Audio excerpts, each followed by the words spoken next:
Shabbat Shalom, friends. Good to see all of you all this wonderful Shabbat evening.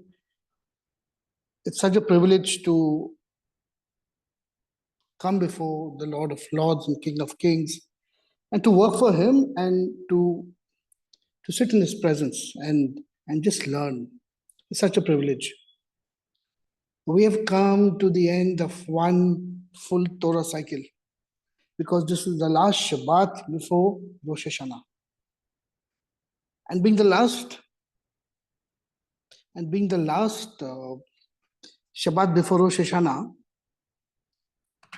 it's important to look back a little and to see as to how and what has transpired in the year that's gone by. Tremendous amount of changes have happened in the world. I remember the last Rosh Hashanah, we had gathered out here. I think most of you all were there. Some of you all are new. And I said at that point of time also, the world is going to change. And the world changed drastically in this last 1 year. It's been encouraging, it's been edifying, it's been very, very challenging also.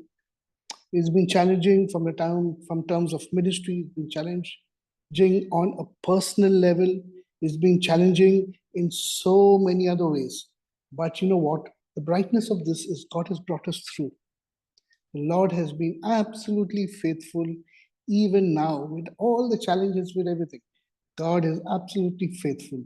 Therefore, we will pursue, we will unequivocally carry on without any hesitation in doing God's work, in building His kingdom, in prayer, in sadaqah, in charity, in everything we will carry on in doing and walk in the righteousness that's been given to us through Yeshua. So keep going. And as we come into this new year, please keep in mind, this new year also is going to be equally challenging because time is being compressed. We are losing time every second. Time is being sped up in everybody's lives. And the challenges are going to get more and more. But pray to God that God gives us the strength to increase and to face each day in this coming year. Now, in this coming year, Israel is going to be a lot more in the focus and a lot more pressure is going to be put on Israel in the coming year. New fronts of a war and all these things are going to happen. The world will take a more harder stance towards Israel. So please keep the Jewish people in prayer. It's very, very important. Without them, we are also lost. So pray for Israel, pray for the Jewish people. And moreover,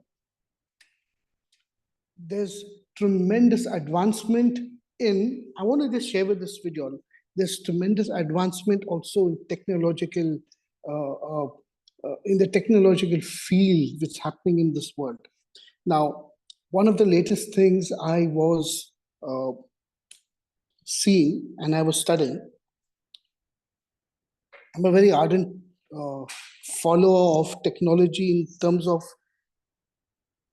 learning to see what's happening in the world around.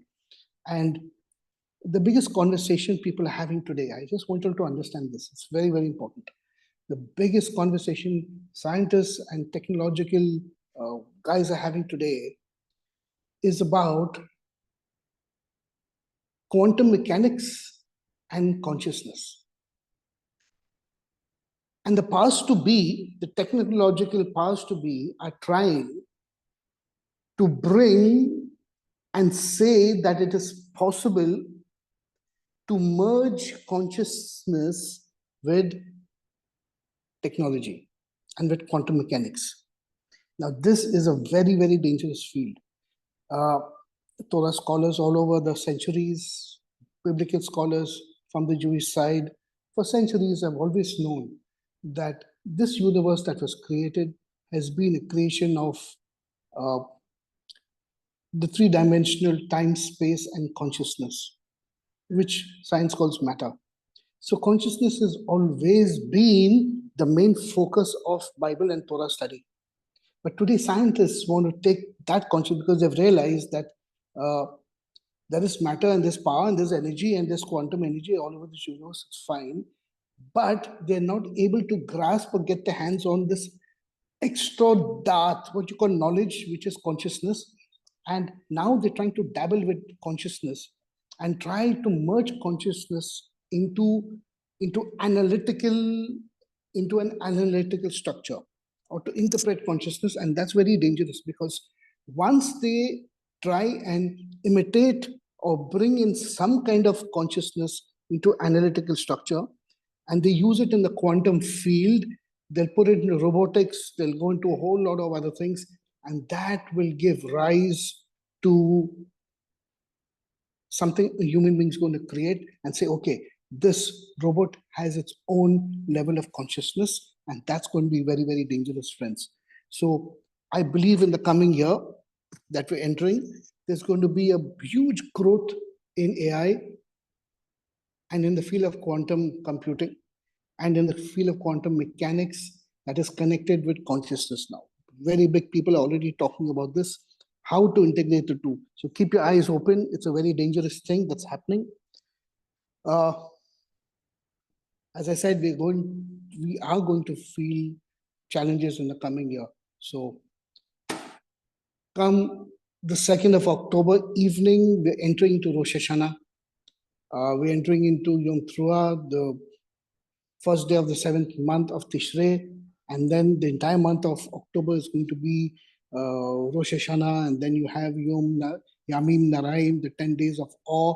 Then you have Yom Kippur on the 15th or 16th, yeah, and then 16th to the 23rd, we have Sukkot, right? Chag Asif, and then Simchat Torah, and that's how. Now, I remember last year, I was in Bombay in Rosh Hashanah, and I was speaking in one of the churches, and I told them the same thing. I said, this one's going to change. Something is going to change. And there's the same feeling I'm getting this year too. And true enough, that was on Rosh Hashanah. And then on Simchat Torah, I was in Hyderabad. And I was, kind of giving a small, having a seminar in Hyderabad with one of the Messianic congregations. And it was on that day itself, on the 7th of October, I remember very, very clearly, when this massive barrage of 1,500 or 2,000 or some rockets hit. It was on the 7th of October. And that's what happened in Israel on Simchat Torah. And just those matter of days, and then the world changed after that. You see how the world has changed. But we are in a constant flux, friends. So I'm saying this again. Come this Rosh Hashanah, Yom Teruah, we are going to enter into a new world. So keep a lookout, keep a watch, keep a eye full as to what's happening around you, and keep in prayer, keep in faith, and keep walking in the statutes and the things of God. Nevertheless, we gathered here today for the Shabbat, for this evening, and for the Shiur. And the Shiur is a culmination of all that we've studied throughout this academic year of this Torah cycle. And when I was sitting and studying, I just felt that it was really important to highlight something very interesting from Parashat Nitzavim, which is today's Parsha. It comes in the book of Deuteronomy towards the end. Now, Parashat Nitzavim is a tremendous Parashat Nitzavim, but it's linked together with Vayelech. So today, in the diaspora and in Israel, they study both. They study Parashat Nitzavim and Vayelech together. Nevertheless, there are some portions with Parashat Nitzavim which I want to share with you all today. But this entire month, we have also been doing the book of Colossians, right? So I'm going to close the book of Colossians with a little, and then I'm going to move to Parashat Nitzavim, and I'm going to talk about this concept which I posted on the WhatsApp group today, the dry and the moist together. What does this mean? And we're going to look at that verse in the book of Deuteronomy and trying to expound it, understand. We're going to create a midrash on it and try to understand what does Rav Moshe mean when he says this. Nevertheless, let's close off with the book of Colossians, and I want to link the book of Colossians with Parashat Nitzavim. So if you all have your Bibles, please turn with me to chapter 3 of Colossians. And towards the end, we're going to read towards the end of chapter 3. And I'm going to just give you a brief of chapter 4 till we move to Nitzavim. Okay, in the end of Colossians, we'll read from 15, verse 15 onwards. 14 onwards. Let's do from 12, actually, from verse 12. It says, put on therefore as the elect of God, chapter 3 of Colossians, verse 12 onwards, holy and believed and beloved bowels of mercies, rachamim, chassidut, kindness, anava, humbleness of mind, meekness, and savanut, patience and long-suffering. Now, all these are tremendous attributes that a person must be able to understand and to live up and to internalize. When you're talking about the concept of long-suffering and patience and meekness and humbleness, it means that it's not an attribute that you just get out of the blue like a lightning strike and, okay, I'm a humble person, or I understand what long-suffering is. No, it is an attribute that is practiced inside of you, and you're going through the grind, and then you understand what long-suffering is all about, and patience and meekness, because until you are not completely trodden and broken down, you're not going to understand all these things. So he's saying, be in this process. Basically, be in this process. And then he says, above all these things, put on love, which is the bond of perfectionness. And let the peace of God rule in your hearts, to which also ye are called in one body, and be thankful. Let the word of Christ dwell in you richly in all wisdom, in teaching, in admonishing, correcting one another. Very important. And this is what we are, I think, missing tremendously in our congregations all about. We do not want to take the rule of admonishing. And why is admonishing important? Because this is what is connected to Parashat Nitzavim, which I'm going to stress on a little later. And admonishing one another in psalms and hymns and spiritual songs, singing with grace in your heart to the Lord. And whatsoever you do in word or deed, do all in the name of the Lord Jesus, giving thanks to God and to the Father by him. Now listen to this. It says, wives, submit yourselves unto your own husbands as it is fit in the Lord. Husbands, love your wives and be not bitter against them. Children, obey your parents in all things, for this is well-pleasing unto the Lord. Fathers, not provoke your children to anger, lest they be discouraged. Servants, obey in all things your masters according to the flesh, and not with eye service as to men pleasers, but with singleness of heart and fearing God. And whatsoever you do, do it heartily as to the Lord, and more, and not unto men, knowing that of the Lord he shall receive the reward of the inheritance, for ye serve the Lord Jesus Christ. But he that doeth wrong shall receive for the wrong which he had done, and there is no respect of persons with God.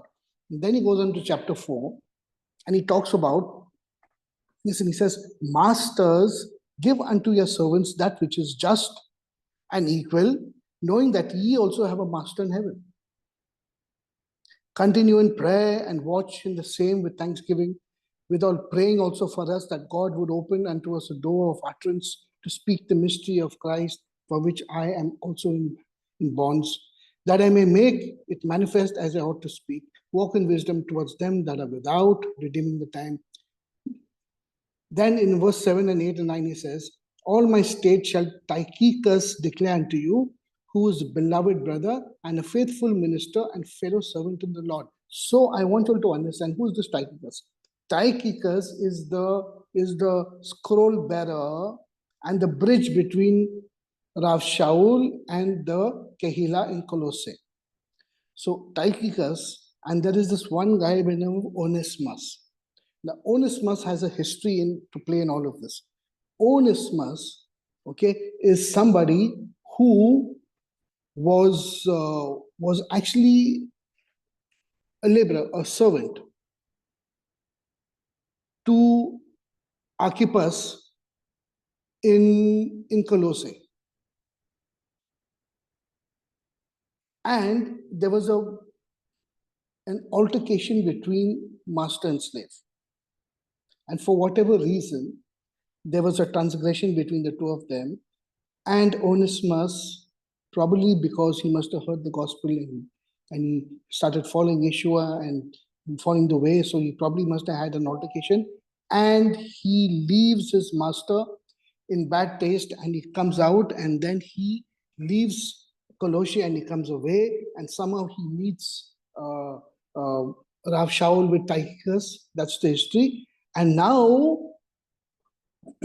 Rav Shaul is sending Onesimus back to his master with the scroll and with Tychicus and saying, receive this person of yours, do it in love.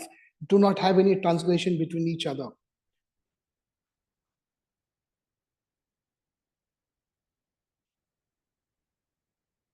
And this is very important. Why is he doing this? Because he is trying to create an environment of mutual trust, bitachon, confidence in one another, and above all, a community that prays together, fasts together, stays together, upholds one another, and looks after one another. In simple New Testament terms. But it's a lot more than this. It's a lot more than this. Now, these verses which we've read, in chapter 3, 17, 18, 15, 17, 18, 19, when he talks about wives and husbands and children and masters and slaves and this thing. Where is Paul getting all these kind of theology from? And that's what we need to understand as to why is he touching on these different categories of husbands and masters and slaves and children, and what is happening out here? And why is he taking something from somewhere in the Torah and he's raising it to another level, and he's raising it to a level what Yeshua wants to, what Yeshua has perfected, and he's giving it to the Gentile Kehillah in Colossae, and he's saying, this is how we are supposed to live the Torah, and I'm telling you about it, do it. Okay, so this is where we jump now to Parashat Nitzavim. So turn with me to the book of Deuteronomy, and we're going to go to Parashat Nitzavim, because Parashat Nitzavim is a tremendous parasha, and we're going to read from Deuteronomy chapter 29, from verse 9 onwards. Now, these verses may be a little up and down in your Bibles because the Hebrew bifurcation is different from the English bifurcation. Okay, so Parashat Nitzavim. Now, the word Natsav in Hebrew basically means to be stationed. To be stationed, to stand and supervise over somebody. It's the same word that's been used in the book of Ruth, where when Ruth went into the field, to the barley field, and she was harvesting the barley grain, and there were these people who were Natsav, who were standing and supervising the workers, right? And Boaz comes to them and tells them, this is Ruth, don't make sure she gets a good meal and give her water and look after her, right? And treat her in a very special way. Those were the Nitzavim. So Nitzavim basically means to supervise something. And at the end of Deuteronomy, when Moshe now, his time has come to go, right? After this, he gives the final blessing and the barakah and all this, and then he ascends Mount Nebo and he dies. But before he does this, he collects all of them together. He collects all of the Kehillah of Israel, at least the important people, and he tells them this. Now listen. He says, Athem Nitzavim, what? Athem, to you, Nitzavim hayom kulechem, all of you, Lifnei Adonai. are before the face of the Lord your God. Elohechem, Areshachem, from Rosh, all your heads, means all the heads of your communities, your important people. Shiftachem, the heads of your tribes. Shevet is tribe. Shiftachem, Ziknachem, all your elders, the old people with the big beards, who 100 and 120 years old, them, the people you respect, people of standing and honor in your communities. Rashachem, Shiftachem, Ziknachem, Ve Sar, Ve Stotrechem, and those who are in charge and authority over you. That means not only are they the lawgivers, because the lawgivers come from the Sanhedrin, from the elders, but the Shitrokim are those who are the law enforcers. So basically the policemen of the day, right? Ve Sutrachem, whole Ish Israel, of all the people of Israel. All of you form the biggest person who's standing before you, or the most honorable, till even the most smallest of you all. After this, then he goes on to say, Tavkem Nashechem vegarecha asher bechrev machanecha mechotev etzecha al she'ev mimecha, and your children, and your wives, and even the stranger who lives, Yager, who lives in your camp, from the wood chopper to the person who draws water for you. That means even the person who is your menial servant, who is your maid, your slave, or whoever does any kind of work for you. Every one of you all, no one not included in this category. Every one of you all. Nitzavim, you are standing today. How does he delegate this authority to everybody? He delegates his authority to everybody. He does not say, you tribes, Rashachem of Shiftachem, your heads of all the tribes, you are in charge of everybody. No. He says, even the smallest woodcutter, the person who picks up the dirt, the person who picks up the water, the person who does your most menial work in your house, and even the head of your tribes, in equality, you're all supervising one another. Now, this is very, very important, because the entire year we've studied the Torah, we've studied the commandments, we've done this, we've done that, we've done so many things. But now Moses is saying something very fundamentally different, because he's putting into oral Torah. This is what you call oral Torah. God has not told them to do this. Please make a note of this. This is purely oral Torah. And he is inculcating to them an oral Torah and saying, you know what? You think you're going to go into this land of Israel, and you think you're going to follow all of God's commandments? Not a chance. Not a single chance this is going to happen. So therefore, knowing how intuitive Moshe Rabbeinu is, he calls all of them together and he says, no, listen, I'm charging you today. I'm laying a charge to you today that each one of you are going to supervise one another. What? This is huge. This is huge. The problem is that you and me, for whatever it's worth, do not like someone on our backs, and do not like someone trying to find out what we're doing, how we're doing it, whether I'm doing right, supervising us in some way. We don't like it. We are too rebellious in nature. But Moses is saying something very different. He's saying, if you want to keep the law and the Torah of God, you will start supervising one another, which means you are responsible for one another. Therefore, there is a saying among the Jewish people.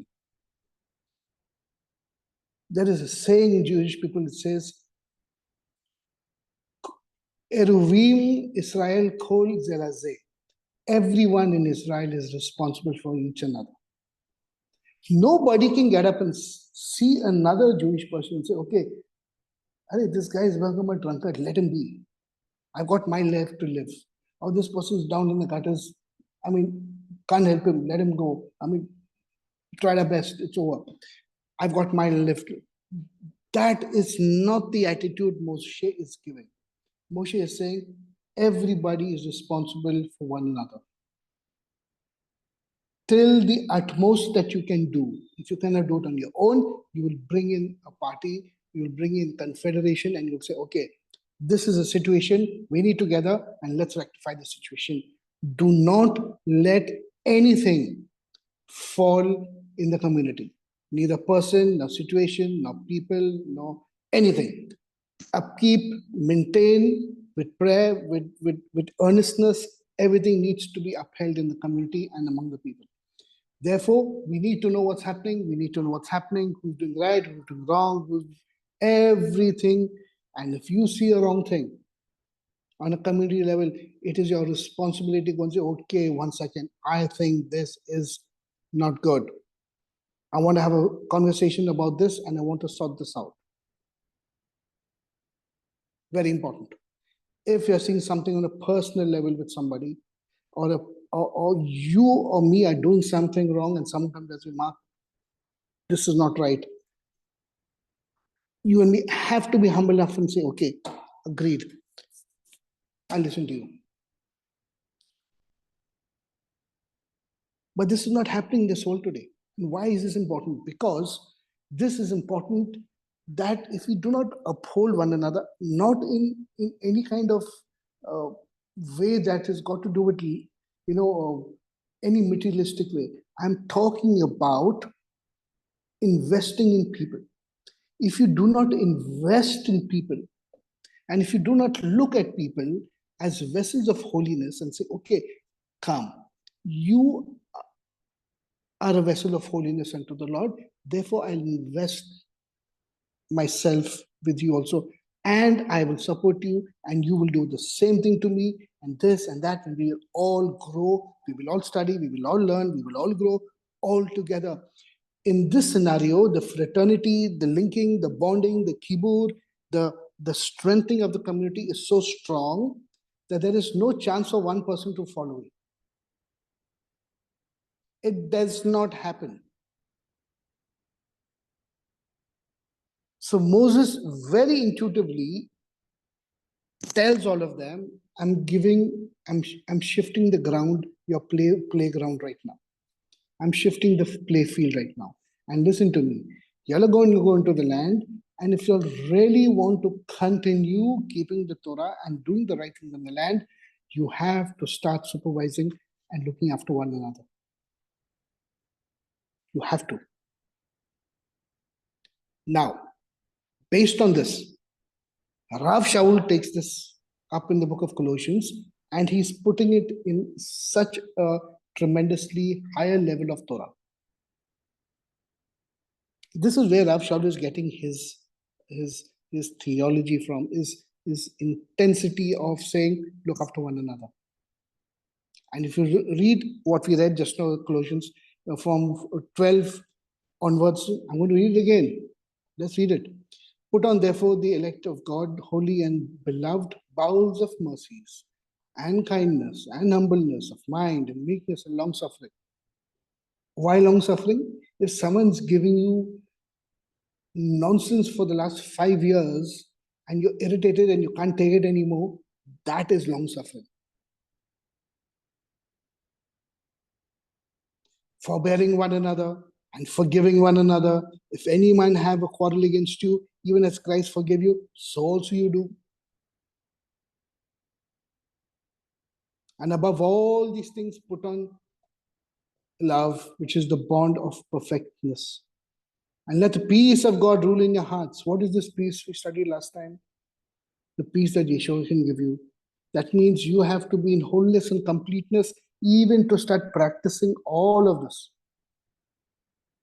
if there is no wholeness and peace in your lives, you are not going to be able to practice this. Now, there is a small warning on your friends, which I want to talk to you all about. It's so very easy saying, let's take admonishment or correction from somebody. Or let's say somebody has an angst with me and says, okay, Mark, there's a problem, I want to talk to you about it.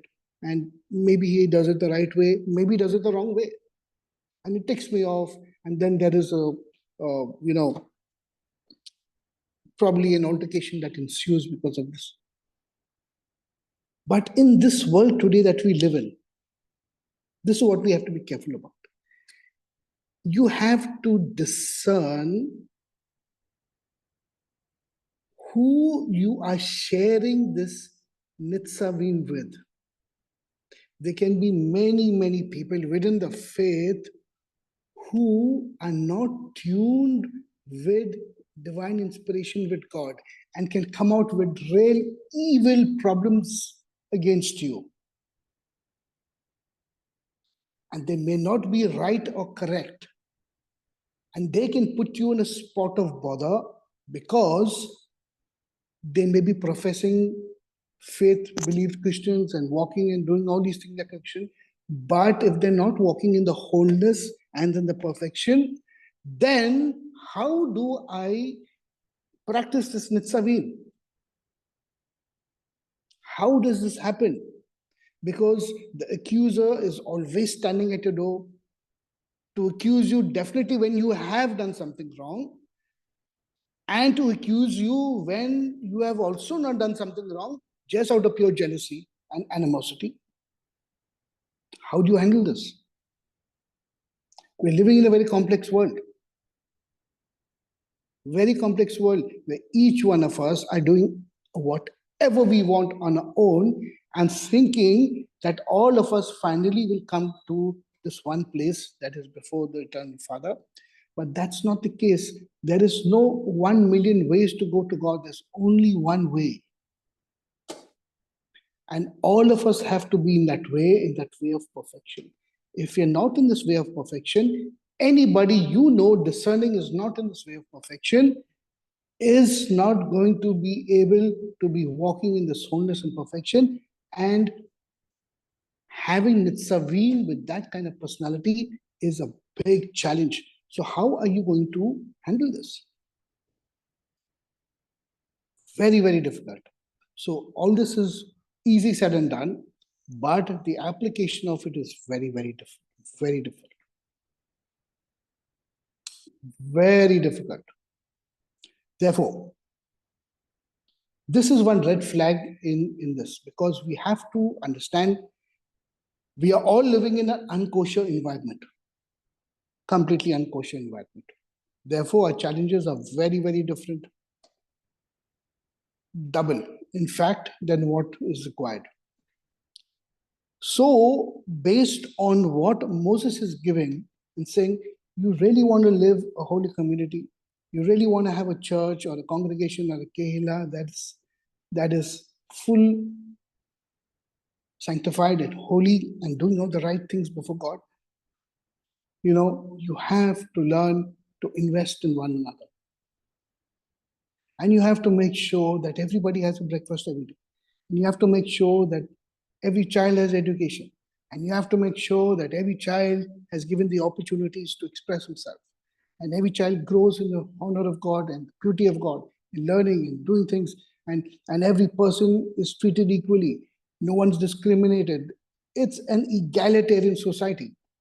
The responsibility you and me carry is that I should not let my brother stumble. Remember what Paul says in the book of Corinthians, he says, do not allow yourself to be a stumbling block before your brother. This is the meaning of it. Because if I'm going to be a stumbling block before my brother or my sister, I'm going to be answerable for it. Rather than upholding him, I'm breaking him. Now you can break people by way of words. You can be investing in all the wrong things in people, in attitudes, in behavior, in motivating them in certain ways and different ways. It's a very difficult task. Therefore, alacrity and thinking 1 million times before you are saying anything to anybody or doing anything for anybody. How are you investing? You realize every word you say or every even 5 minutes you spend with somebody, you're investing in one another. And that changes your life. It takes, your life is altered. It can never be brought back to its original course. 5 minutes is enough to change the direction of your life.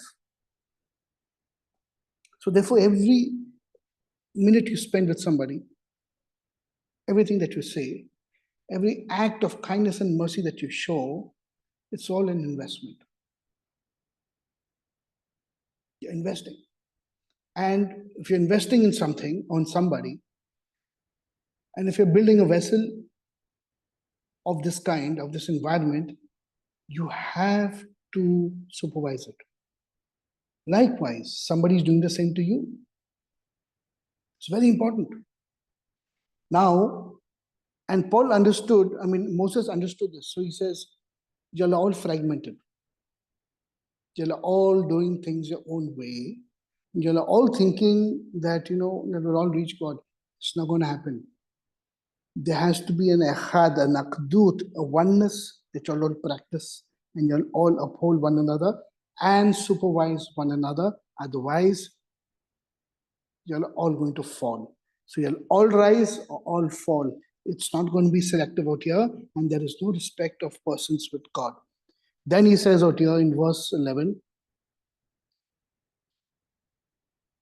your children, your wives, even the stranger within your camp, from wood chopper to water drawer, to enter into the covenant of your God, which your God is concluding with you this day with its sanctions. He says, you have been sanctioned.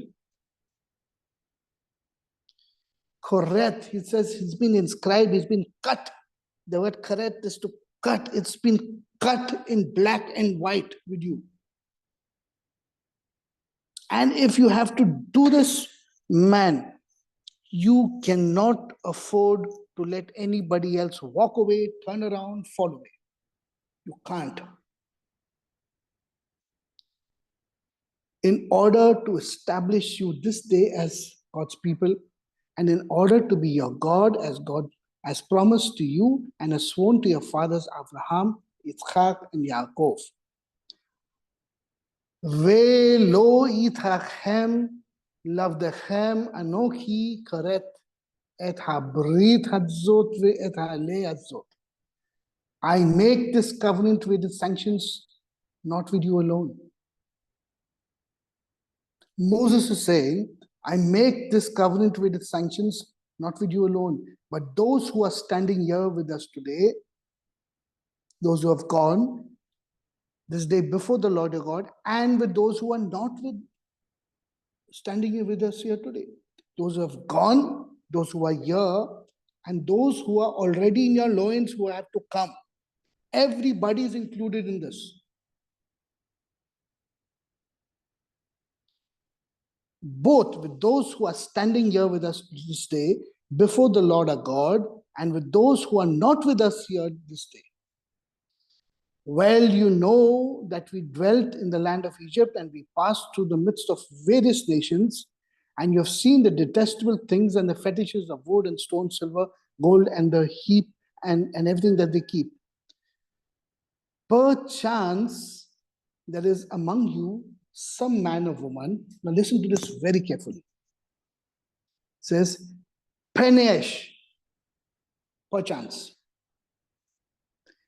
Bachem ish ore isha o mishpacha o shevet asher levavo pone hayom me'im Adonai Eloheinu lelechet laved et Eloha hagoyim ahem ben yesh bechem shoresh pore rosh vela'ana.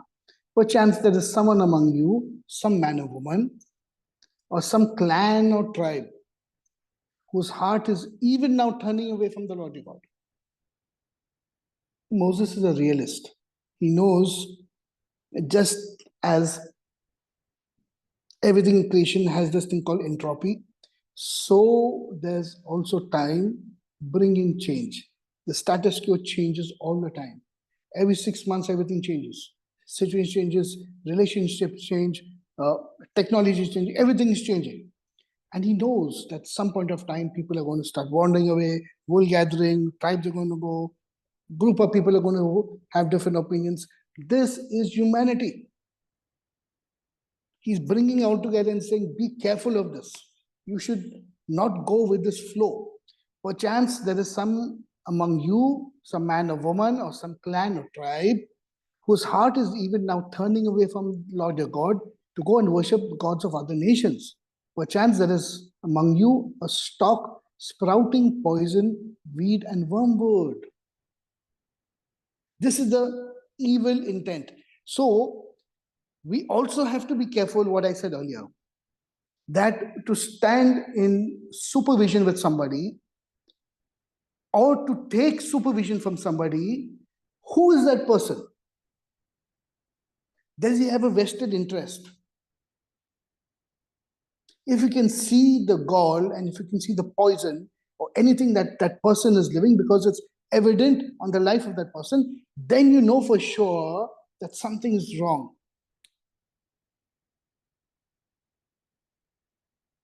And that person is sprouting poison, weed, and wormwood, and he's going all over the tribe and all over the camp and all over the church and all over Kerala, and he's spreading his poison and saying things and dividing people and this and that. Terrible.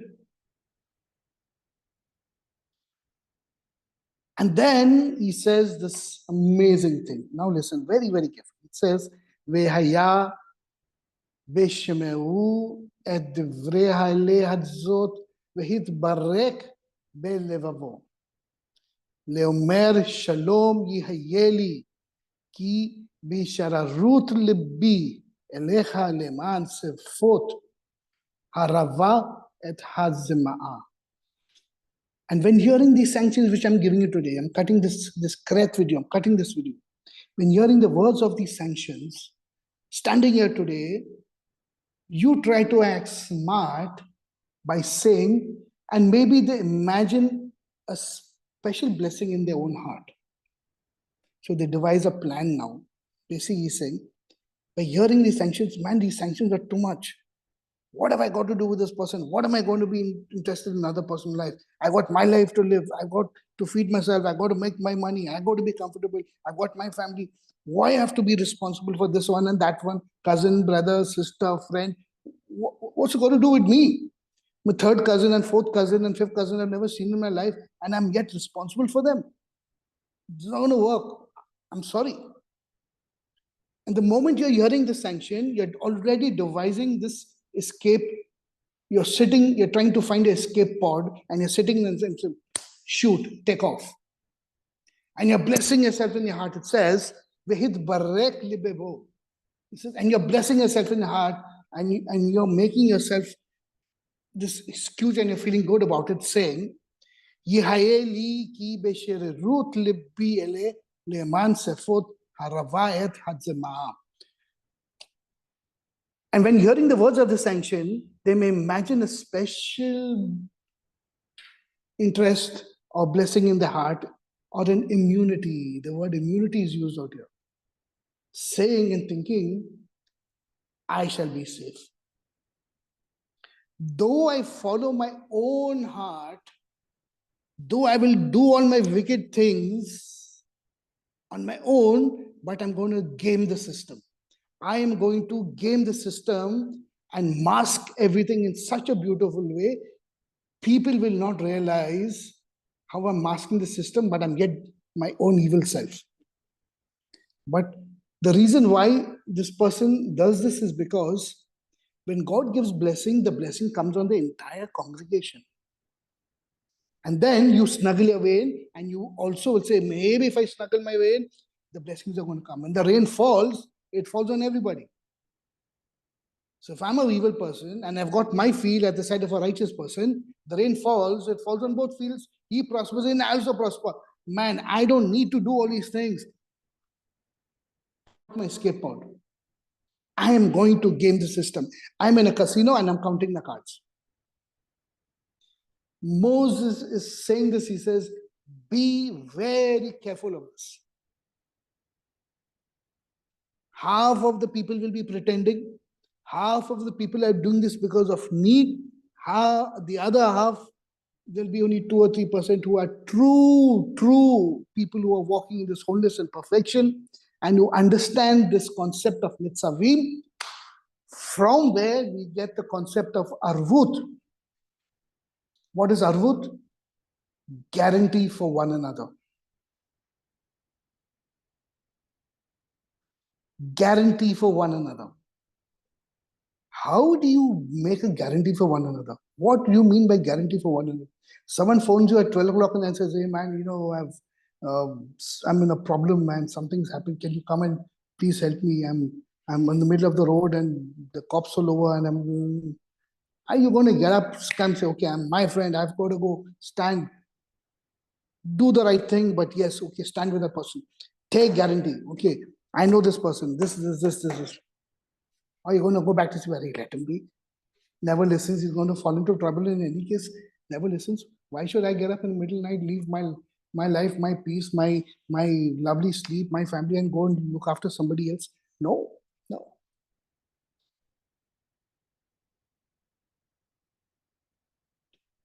Guarantee for one another. Who takes guarantee for one another? At the same time, you can't open yourself to everybody who comes and says, oh, take guarantee for this person. Don't play God. That is only what Yeshua could have done and nobody else can do. So Yeshua is the Arvut. He's taking this guarantee for everybody who comes to him and says, Father, my responsibility, my guarantee. Therefore, Father says, okay, come, because Jesus is taking guarantee for you. That's why I'm allowing you. In others, you're not worth it. Get out.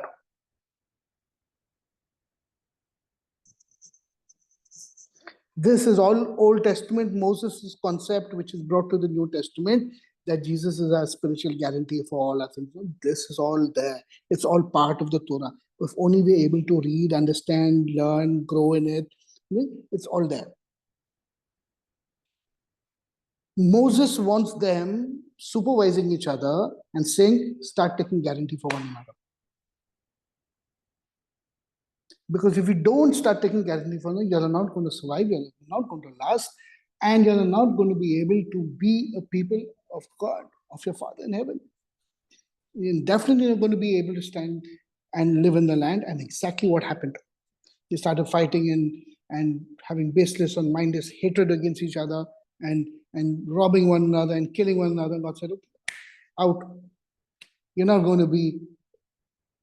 You're definitely not going to be in this land anymore.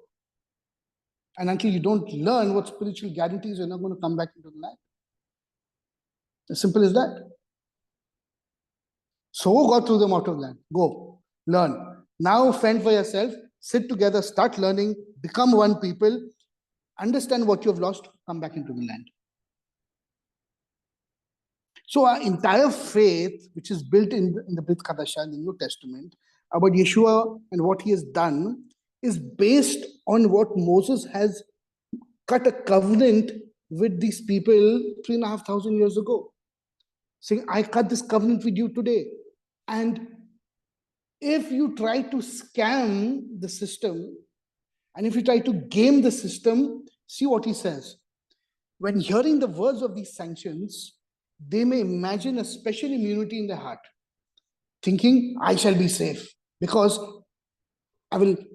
although I'm wicked, but I'm going to befriend the righteous person, so all the blessings also I will get. I shall be safe, though I follow my own heart, willful heart, to the utter ruin of the moist and the dry. And this is what I wrote today's topic on. What does he mean by this? What does Moses mean by this? He says, he uses the word samaya. Samaya, ha-rava et hat samaya is thirst.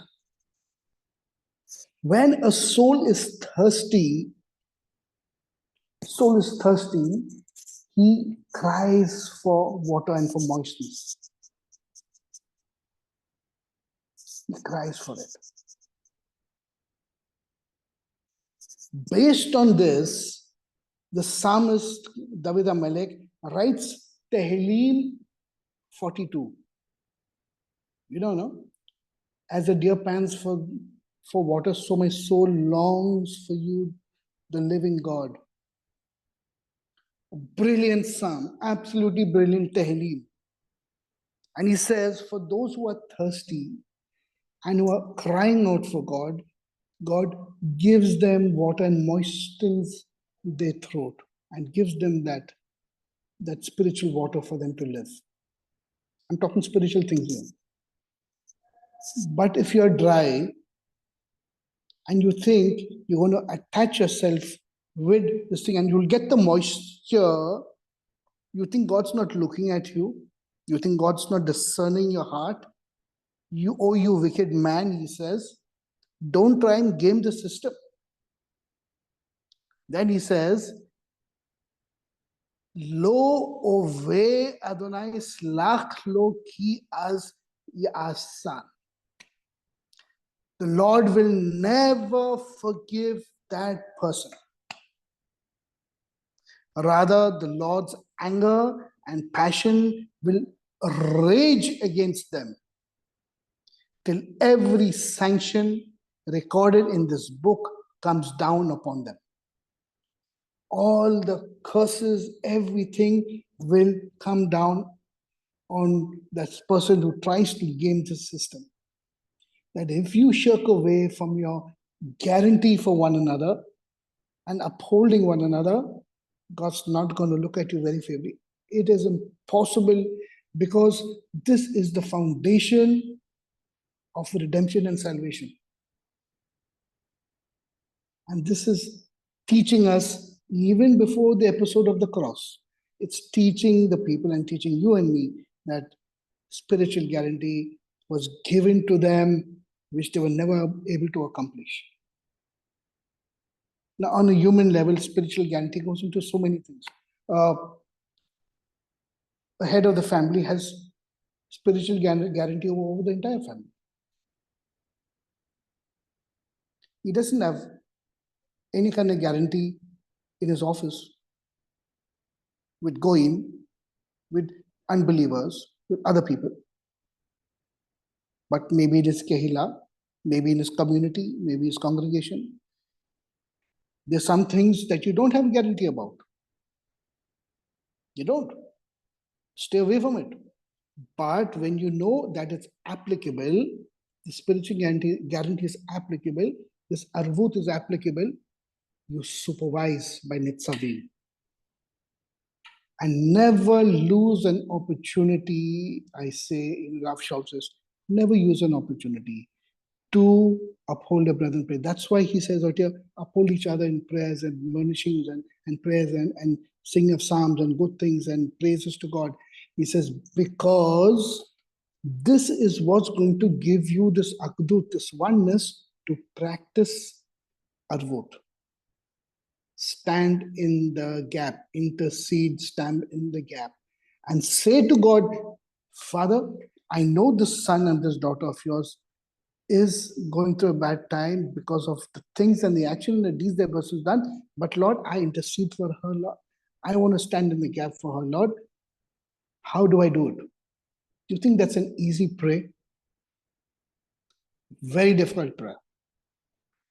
You think a million times before even praying something like this to God. Because if it comes out of your mouth, God's going to hold you accountable for it.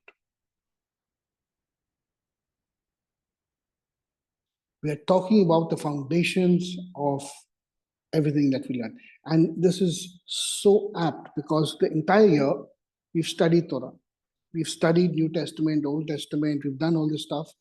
But just as we're going to the new year, when we hit Parashat Nitzavim that comes every year before Rosh Hashanah, we hit this point where we all gather together today.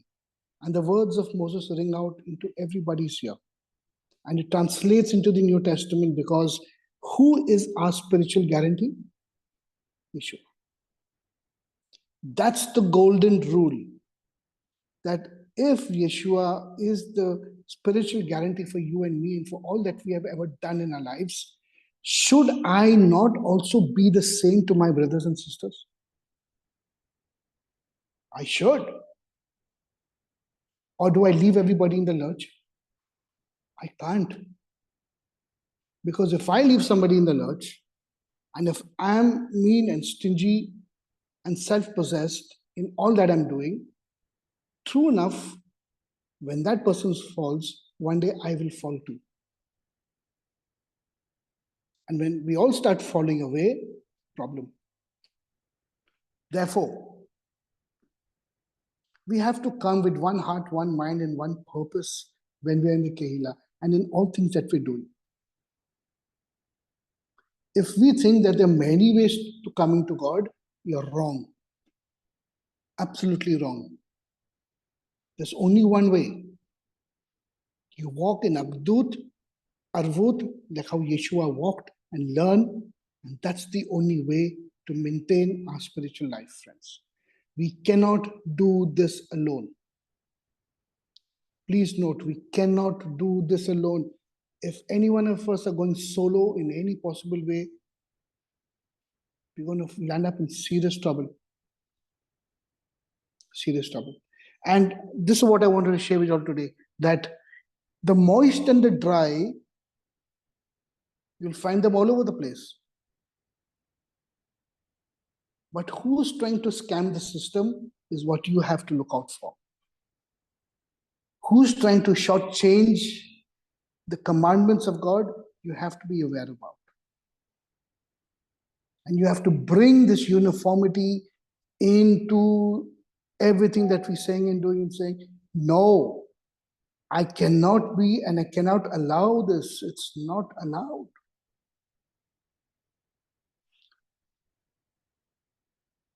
God will never forgive that party. Rather, God's anger and passion will rage against them till every sanction recorded in this book comes down heavy upon them.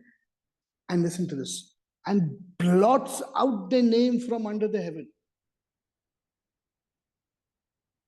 You can't act cunning and try and cheat God in any possible way. Can't. And as for such a clan or tribe, the Lord will single it out from all the tribes of Israel for misfortune, in accordance with all the sanctions of the covenant recorded in this book of teaching. And later generations will ask the children who succeeded you and foreigners who come from distant lands and see the plagues and the diseases that the Lord has inflicted upon the land. All its soil devastated by sulfur and salt, beyond sowing, beyond producing, no grass growing in it, just like the upheaval of Sodom and Gomorrah, Admah and Zeboim, which the Lord overthrew in fierce anger.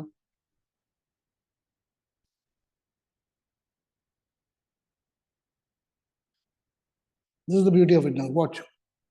Ve'amru chol hagoyim al ma'asa Adonai checha la'aretz hadzot ma cheri ha'af hagadol hadze. All the nations will ask, why did the Lord do this to this land? Why this awful thing? They will be told, Ve'amru al aser azavu et brit Adonai Eloheh Avotam asher krit imam bechodzeu otam me'eretz Mitzrayim. Because they forsook the covenant that the Lord, the God, the ancestors made with them upon freeing them from the land of Egypt. God brought you out from your own Egypt. He unfettered you. He delivered you. He brought you from darkness to light. He anointed you. He gave you power to walk your holy life. And then you think you can scam the system after all of this? Whoa. Friends, we have to be very fearful. Very fearful. Verse 28. Hanistaret la'Adonai Elohenu v'hagalat v'haniglat lanu v'levanenu ad olam le'asot et kol divrei HaTorah Hazot. The hidden things and the concealed things of acts is a concern of our God. But with the things that are seen, the overt acts, it is for us and for our children ever to apply all the provisions of this teaching. So he's saying, all the secret things that we do when no one's around, we have to answer God for that. And God knows how to sort that out because no one's watching and no one knows what you do. The things that are done in quietness and alone and when you're in secret, God knows those transgressions and those sins. You have to answer God. I have to answer God for it. But the things that are done in the open is for us and for our children and for everybody to rectify that. Don't go down this road. And we end this year with this one thing, saying, we've gone through one more year. We've learned so much more. We've grown spiritually or we've backslid spiritually. I don't know the state of each one of you all guys. We don't know. I don't know anything what's happening in most people's lives. But whatever condition we are in, it's time to come back and to reflect and say, Lord, yeah, it's been tough and I failed, and I'm sure all of us have. I don't think any of us can stand up and say, I've done a good job. No, nobody's done a good job. Nobody has. So let's learn in humbleness and in quietness of our soul and humble ourselves and say, Lord, we need to bring in and usher in this new year in the beauty of what I want to be. I want to be better than what I was this last year. And I repent. And I look back and say, Lord, for all the things that I've done, which I should not have done. Maybe I didn't extend my hand in kindness to somebody who needed it. Maybe somebody needed that spiritual guarantee and I was not willing to give it. I let that person fall. And now when I look at my life, I see, oh man, why am I in this quandary? Why am I in this state? Did I also allow this thing to happen? So it's happened to me. Let's reflect. Let's look back and say, this year's gone. It's not going to come back, but we can ask God to, rectify the year coming, what's happened, and bring in the new year in the newness of things, friends. So I just leave you all with the Shabbat, and may God bless you all. May God open your eyes, gal and I, to so many things of the spirit and so many things of the soul. May all be blessed tremendously. Okay. Have a wonderful weekend, friends. And I'm going to send a small recording to everybody about the new academic year. I've sent you all already the posting, but I want to talk to you all about it also. So I will send a small recording on that. Please do listen to it. And from October, we will be starting a new set of timetables and new prayer timings and new teachings and a whole lot of courses which are coming due. So please be briefed about everything. Okay. And I'll meet you all soon. I'm trying to do a Rosh Hashanah teaching on Tuesday evening. Okay, so be prepared. I will put out a posting and we'll do Rosh Hashanah teaching on Tuesday evening. Okay, till then, God bless. Shabbat Shalom. Have a wonderful evening. I'm putting up the recording right now. So if anybody wants to talk, then